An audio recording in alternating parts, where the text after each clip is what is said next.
Existem 6 níveis de pensamento que todo estudante precisa dominar. E cada um desses degraus levam a níveis diferentes de resultados. Infelizmente, a maioria das pessoas nunca vai passar dos 3 primeiros níveis de pensamento. E a culpa desses estudantes não alcançarem os melhores resultados é porque eles estão pensando de uma forma errada, no nível errado e utilizando as estratégias erradas. Quando isso acontece, você se estressa, perde tempo, fica frustrado, se culpa e é quase impossível alcançar os melhores resultados nos estudos e nas provas. Eu tive contato com esse conceito através do Dr. Justin Sung, referência em aprendizagem. E olhando para trás, definitivamente foi usar isso, mesmo sem saber dessa maneira, nessas categorias, que me fez sair de um estudante completamente perdido e inseguro na faculdade de medicina para um médico muito mais dedicado e seguro de si. Eu lembro que no começo do curso eu tinha muita insegurança com aquilo que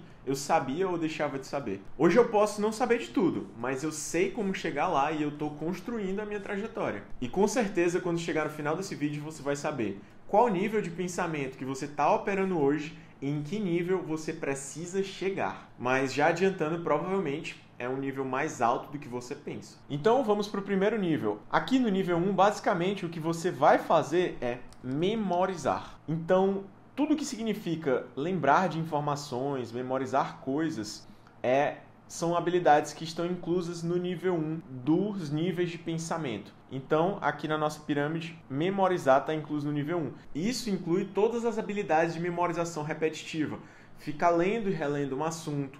É aquele estudo repetitivo, tedioso, tentando decorar aquilo, só para se lembrar de algumas informações e conceitos. Com certeza você já estudou assim na escola ou na faculdade, seja lendo as páginas de um livro ou então tentando memorizar centenas, dezenas, milhares de flashcards, não importa. E utilizando esse nível de habilidade, você vai desbloquear o nível 1 de resultados, que está incluso em regurgitar informações. Regurgitar informações nada mais é do que você ser capaz de cuspir aquilo que você fez de tudo para decorar. Tipo, sei lá, uma classificação de uma doença. Eu fiquei decorando o estadiamento de um tipo de câncer e fiquei decorando e decorando aquilo. Para desbloquear esse nível de resultado, eu preciso memorizar utilizando também o nível 1. Mas eu vou mostrar para vocês aqui nesse vídeo que você pode utilizar uma estratégia muito mais eficiente, que não necessariamente significa começar no nível 1 e ir para o nível 6. Existem outras formas de abordar a pirâmide aqui dos níveis de pensamento.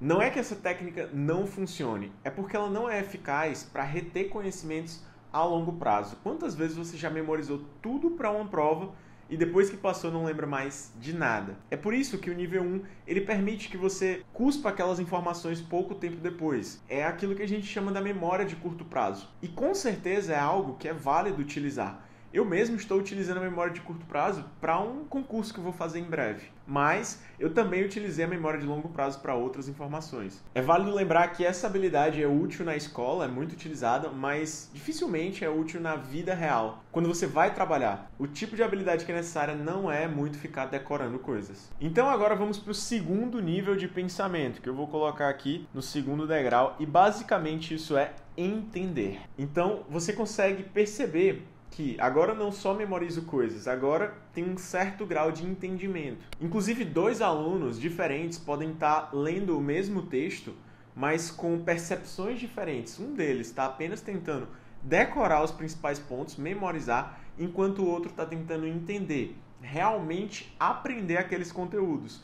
Só essa pequena mudança na forma como você lê já te dá um pouquinho a mais de nível de conhecimento, ao invés de simplesmente tentar decorar fatos, conceitos ou coisas que estão escritas no livro, tentar entender aquilo. É você ler ativamente um texto tentando compreender aqueles principais pontos. É uma abordagem diferente, vocês sabem que é. Dá pra sentir quando a gente está realmente entendendo ou quando a gente está só tentando decorar. E mais uma vez, isso aqui vai desbloquear o nível 2 de resultados, que basicamente é aquilo que a gente chama de explicar. Então, você, uma vez que entendeu uma coisa, é capaz de explicar aquilo que foi aprendido. Então, eu consigo agora passar para um colega meu, explicar minimamente o que eu entendi a partir daquela leitura, a partir daquele estudo. E isso já faz uma diferença no seu aprendizado. Isso permite que você utilize, por exemplo, a técnica Feynman, que nada mais é do que estudar explicando para outra pessoa, como se estivesse explicando para uma criança, por exemplo. Isso tudo está embasado na taxonomia de Bloom, por exemplo. Aqui, no caso de compreender, você pode descrever, discutir, explicar, examinar, expressar, identificar, narrar, traduzir, transcrever. Tudo isso faz parte do segundo nível de aprendizado. Então agora eu vou passar para um nível um pouco mais avançado, mas que a maioria das pessoas acaba utilizando no seu dia a dia, que é aplicar. Então a gente vai colocar aqui no nível 3 da escala do conhecimento, aplicar o conhecimento, que nada mais é você pegar alguma coisa que existe e aplicar, seja uma fórmula, seja, por exemplo, pegar um conceito, aqui ó, formas clínicas do abortamento, e aplicar um fluxograma no seu caso. Por exemplo, você tem um caso clínico de uma paciente, abre aqui esse conteúdo, esse resumo rapidamente e tenta ver. É uma paciente que tem saco gestacional? Olha no ultrassom dela. Sim. Tem embrião? Não. Então a gestação é embrionada. E aí, olha o tamanho do saco gestacional. Então perceba que eu estou aplicando um conhecimento no caso do meu paciente no hospital, no caso do meu paciente no dia a dia. Os fluxogramas, algoritmos, as fórmulas, elas funcionam assim. E obviamente a gente pode, por exemplo, fazer uma conta matemática ou, por exemplo, aplicar o teorema de Pitágoras, enfim, alguma coisa que você pega uma fórmula, você pega um conhecimento e aplica num contexto para poder resolver algum problema. Essa é a funcionalidade de utilizar o nível 3 de pensamento. Existe também um nível um pouquinho mais avançado, que é como se fosse solucionar problemas estratégicos. Você precisa combinar diferentes informações para desenvolver um raciocínio e resolver aquele problema. Essa é uma habilidade muito requisitada em cargos de liderança, gerência. Basicamente, você vai precisar fazer isso todos os dias. Então é como se fosse um nível 3, só que de uma forma um pouco mais avançada. A forma simples é simplesmente aplicar uma fórmula ou ter uma forma pré-determinada para resolver uma coisa. A forma avançada é você raciocinar, combinar diferentes conhecimentos para poder desenvolver uma forma de resolver aquele problema. É mais ou menos quando a gente vai responder uma questão, mas não sabe exatamente a resposta, mas tenta raciocinar, entender o contexto, eliminar alternativas até encontrar a resposta certa. Então é mais ou menos assim que funciona. Agora a gente vai entrar um pouco nos níveis mais avançados do conhecimento. É mais ou menos aquilo que a gente precisa para responder as perguntas e os problemas mais avançados. Assim, aquilo que exige mais da gente, exige um pouco mais de conhecimento, um nível acadêmico, um nível de estudo, repertório, raciocínio muito maior do que antes. E para isso o nível 4 é aquilo que a gente chama de analisar. Analisar é muito importante, porque agora você não está apenas aplicando, apenas entendendo, você está comparando coisas. E não é comum que a maioria das pessoas, e muito menos dos estudantes, raciocinem no nível 4. A maioria de nós acaba evitando chegar nesse nível. Afinal, utilizar o nível 4, 5 e 6 despende muito mais energia, muito mais raciocínio do nosso cérebro e exige que a gente faça aquilo realmente de uma forma ativa, cansa mais rápido. Isso inclui os diagramas de Venn, tabelas, mapas mentais, tabelas comparativas. Isso é muito utilizado como questões de prova, por exemplo, para você comparar diferentes coisas. No caso de medicina, por exemplo, dizer se um tratamento é melhor do que o outro para determinado paciente. Inclusive, vejam essa tabela aqui, por exemplo. Os sangramentos da primeira metade da gestação. Aborto completo, ameaça de aborto, aborto retido, aborto incompleto. E aí ele me fala como que está o colo uterino, como que está a apresentação clínica em cada um desses casos, como que está a apresentação no ultrassom, no caso do aborto infectado, do aborto incompleto. E ele me dá os dados, por exemplo, útero vazio menor do que o esperado para a idade gestacional. Aqui, espessura endometrial menor do que 15 milímetros. Qual a conduta? Sem conduta específica. Então ele me dá exatamente qual a apresentação, qual a conduta de cada um dessas causas de sangramentos da primeira metade da gestação. Isso aqui faz parte de um projeto que eu estou começando a divulgar agora. São resumos de medicina, são mais de 140 resumos que a gente chamou de anotações clínicas. Esse é um material que eu e meus colegas utilizamos no final do internato para estudar para a prova de residência médica como um guia de bolso. Então, sempre que a gente estava no hospital, a gente olhava no celular ou no computador e estudava sobre um determinado aspecto, por exemplo, de uma doença, que a gente tinha um paciente lá e queria revisar alguma coisa. Esse é um material que eu usei bastante e também fez com que eu e meus colegas passássemos na prova de residência médica ainda no 5º ano de faculdade.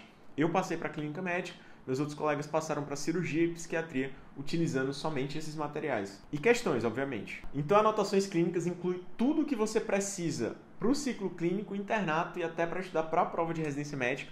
Tem aqui todos os temas da faculdade, cardiologia, nefro, pneumo, e eu vou deixar um link aqui embaixo do vídeo para você conhecer. Lá tem um vídeo onde eu explico como que eu usei isso, como que funciona, e você pode conhecer melhor.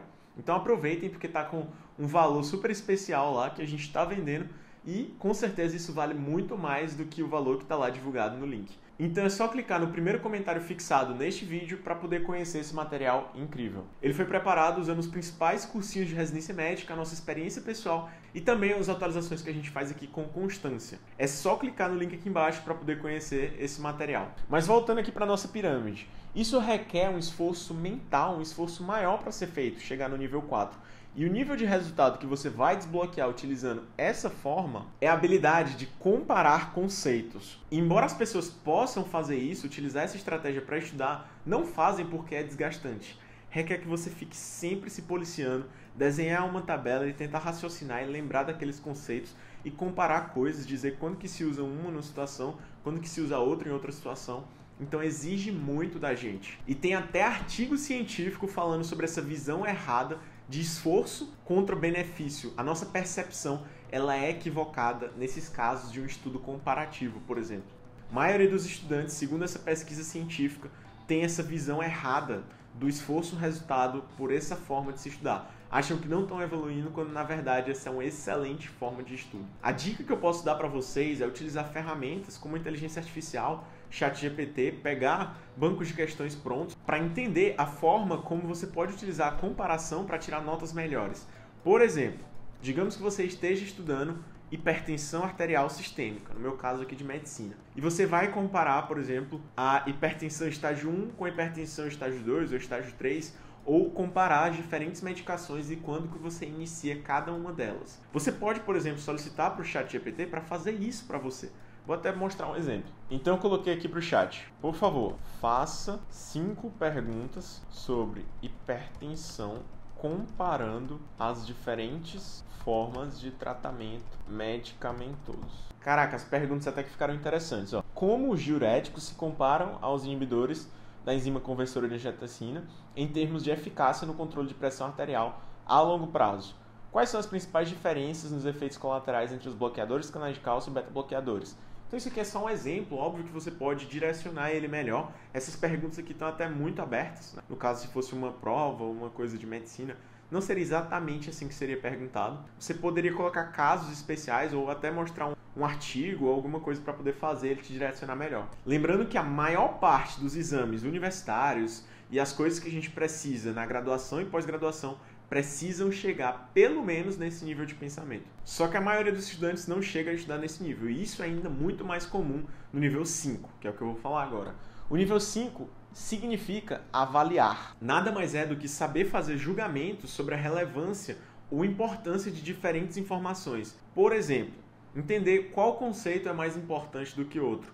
Isso inclui, por exemplo, responder questões, por isso que responder questões é muito importante, por isso até que eu desenvolvi uma plataforma para estudantes de medicina com questões, mapas mentais que mostrem níveis de hierarquia de informações, ensinar as pessoas pode ser uma estratégia que você pode utilizar, porque assim você consegue direcionar aquilo que é mais importante, selecionar coisas, criar resumos com níveis de hierarquia. Você pode fazer tudo isso e não estar no nível 5 se você não pensar da forma certa.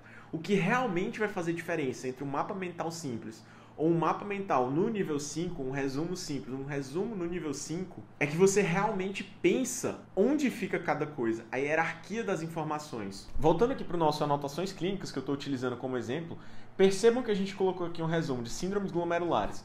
E aí eu começo com doença de Berger. Então perceba que a sequência das informações, aquilo que a gente vai trazendo, é uma sequência lógica com hierarquia de informações. Inclusive, algumas pessoas até criticaram pra gente, poxa, mas tem pouca coisa. Mas é porque a gente traz só o essencial, o direcionado. Essas informações aqui já estão selecionadas naquilo que é bem importante e resumido. Então vejam, por exemplo, nefropatia por IgA, que é uma vasculite, uma doença que tem várias especificidades, mas você consegue entender aqui rapidamente, inclusive com a tabela comparativa, que mostra as diferenças da nefropatia por IgA, que é a doença de Berger, para o GNPE, por exemplo. Então aqui em poucas linhas você consegue entender o basal aqui, o fundamental sobre aquele conteúdo. Sempre que você for fazer um resumo para alcançar o nível 5, você precisa ter noção dessa hierarquia de informações. Não adianta colocar as informações soltas ou só sair copiando aquilo que tem no livro ou aquilo que você se lembra da aula. Não é assim que funciona. O nível 5 requer que a gente priorize informações. E isso não é algo simples de ser feito. Requer mais esforço mental, requer que você vá e volte no material, justifique suas conclusões, justifique sua decisão. É fundamental para avaliações de segundo grau, avaliações dissertativas que você tem que justificar sua resposta. O ensino na faculdade, pós-graduação, em todos os cargos sêniores, cargos que você vai gerenciar pessoas. Você vai precisar avaliar e entender o que é mais importante todos os dias. Então, por isso que eu não estou falando só de um conhecimento meramente acadêmico, mas aquilo que também é importante na vida profissional. Por fim, vamos chegar ao último nível aqui, que significa criar. Isso mesmo, criar é o último nível de pensamento. E só é nível 6 se você estiver criando uma resposta. Por exemplo, vamos falar, eu estou estudando para um concurso, para a prova de residência médica. Eu identifico uma resposta para alguma coisa que antes não existia no meu conhecimento. Então eu identifiquei um gap, um problema, uma coisa que eu não sabia e eu consegui criar uma resposta em potencial, um raciocínio para aquela deficiência. É como se fosse tapar os buracos no meu conhecimento. E obviamente, todas as pessoas vão ser capazes de alcançar um nível muito alto operando só no nível 5 de pensamento. Mas o nível 6 é assim que você alcança a grandeza, a excelência. Afinal, você precisa sintetizar informações e gerar hipóteses, criar coisas, criar ideias. Basicamente, então, o resultado desbloqueado aqui é criar hipóteses. Então, você pode desenvolver um raciocínio, desenvolver um conceito para depois testar se ele está certo ou errado, para depois avaliar ele, analisar, aplicar, entender e memorizar. E aí, já consegui entender o que eu estou querendo mostrar para vocês? Isso não é relevante para todas as pessoas, exceto para quem está em nível avançado de educação ou no auge da carreira ou quer se aprofundar em alguma coisa. Aí sim a gente vai para a parte criativa, a parte de criação. Por exemplo,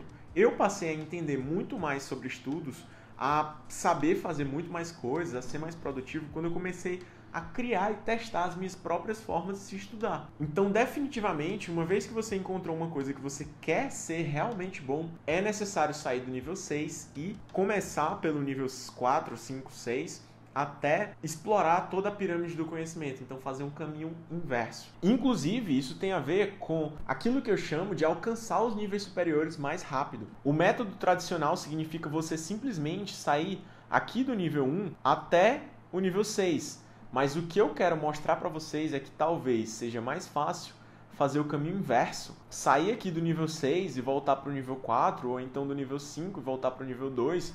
Então, fazer o caminho inverso. Começar de um nível um pouco mais alto, descer e depois você explorar a pirâmide do conhecimento como um todo. Afinal, todos os níveis de pensamentos são importantes para uma coisa ou outra. E o recomendado, até o recomendado pelo Justin Sun, que foi quem me inspirou a fazer esse vídeo, é começar no nível 5, avaliar e depois descer. Porque isso fortalece a memória, facilita a retenção e o conhecimento nos níveis mais baixos. E o nosso cérebro, ele processa melhor as informações aqui no nível 5 e 6, avaliando e criando coisas. Então você tem que começar em alguns dos níveis superiores e depois descer para os níveis mais inferiores. Daí você desce para o nível 1, 2 e 3 para poder memorizar e reter aquele conhecimento, reter aquelas informações.